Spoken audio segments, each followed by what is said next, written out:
மறைந்த நடிகர் அபிநயின் உடலுக்கு திரைத்துறையினர் அஞ்சலி செலுத்தினர். தனுஷ் நடிப்பில் வெளியான துள்ளுவதோ இளமை படத்தின் மூலம் சினிமாவில் அறிமுகமானவர் அபிநய்.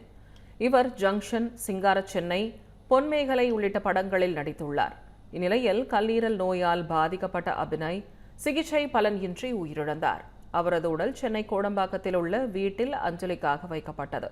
தொடர்ந்து அபிநயின் உடலுக்கு நடிகர்கள் RK சுரேஷ், பாலா உள்ளிட்டோர் நேரில் அஞ்சலி செலுத்தினர்.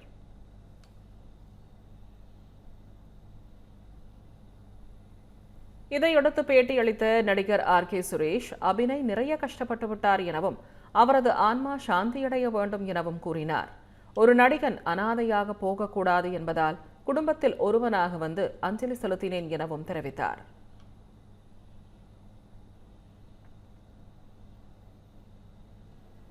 நல்ல மனிதன். ஒரு நடிகன் வந்து அனாதையாக போகக்கூடாது, அதனால தான் குடும்பத்தில் நான் வந்தேன். மிச்ச நடிகர்கள் சார்பாகவும் அவனுக்கு என்னோட இரங்கலை தெரிவிச்சுக்கிறேன்.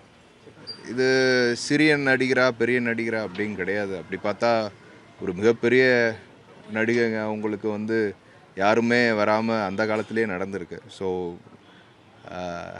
இனிமேல் வரக்கூடிய காலங்களில் வந்து இந்த நிகழ்ச்சிக்கு இதுக்கு வரலைன்னா அப்புறம் வேறு எதுக்கு வர்றது? கல்யாணத்துக்கு கூட போகாமல் இருந்துடலாம், இறப்புக்கு வராமல் இருக்கக்கூடாது. பாலிவுட் நடிகர் தர்மேந்திரா உடல்நலக் கோளாறு காரணமாக வென்டிலேட்டர் உதவியுடன் மருத்துவமனையில் சிகிச்சை பெற்று வருவதாக தகவல் வெளியாகியுள்ளது.